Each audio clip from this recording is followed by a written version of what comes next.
പൊതുപരീക്ഷാ ബില്ലിൽ ലോക്സഭയിൽ നാളെ ചർച്ച. സ്പീക്കർ പ്രതിപക്ഷവുമായി നടത്തിയ ചർച്ചയിലാണ് ധാരണയായത്.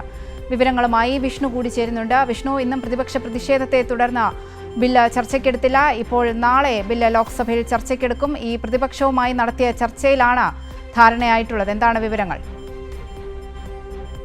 അവന്തിക, ഇന്ന് പ്രതിപക്ഷത്തിന്റെ ഭാഗത്തുനിന്നും വലിയ തലത്തിലുള്ള പ്രതിഷേധം തന്നെയായിരുന്നു ഇരു സഭകളിലും ഉയർന്നു വന്നത്. പ്രത്യേകിച്ച് വിദ്യാർത്ഥികൾക്കെതിരായിട്ടുള്ള പോലീസ് അതിക്രമത്തിൽ കേന്ദ്ര ആഭ്യന്തരമന്ത്രി അമിത്ഷാ സഭയിൽ മറുപടി പ്രസ്താവന നടത്തണമെന്ന ആവശ്യത്തിലായിരുന്നു പ്രതിപക്ഷം ഇന്ന് സഭ സ്തംഭിപ്പിച്ചത്. എന്തായാലും 12 മണിയോടുകൂടി ഇന്ന് കേന്ദ്രമന്ത്രി ജിതേന്ദ്ര സിംഗ് പൊതുപരീക്ഷാ ബിൽ, അതായത് ഈ ചോദ്യപേപ്പർ ചോർച്ച തടയാൻ ഉദ്ദേശിച്ചുകൊണ്ടുള്ള പൊതുപരീക്ഷാ ബിൽ ലോക്സഭയിൽ അവതരിപ്പിച്ചിരുന്നു. അതും പ്രതിപക്ഷ പ്രതിഷേധത്തിന്റെ ഇടയായിരുന്നു ബിൽ അവതരിപ്പിച്ചത്. പക്ഷേ തുടർച്ചയുള്ള പ്രതിപക്ഷ പ്രതിഷേധത്തെ തുടർന്ന് ബില്ല് ചർച്ചയ്ക്കെടുക്കാൻ കഴിഞ്ഞിരുന്നില്ല. എന്തായാലും ഇതിന് പിന്നാലെയാണ് ഇന്ന് വൈകിട്ടോടുകൂടി സ്പീക്കർ ഓം ബിർള പ്രതിപക്ഷവുമായി ചർച്ച നടത്തിയത്. ആ ചർച്ചയിലാണ് ഇപ്പോൾ നാളെ ബില്ലുമായുള്ള ചർച്ചയിൽ സഹകരിക്കാമെന്ന് പ്രതിപക്ഷം അറിയിച്ചിരിക്കുന്നത്. എന്തായാലും നാളെ ലോക്സഭയിൽ ഈ പൊതുപരീക്ഷാ ബില്ലുമായി ബന്ധപ്പെട്ടുള്ള ചർച്ച നടക്കും. അവന്തിക.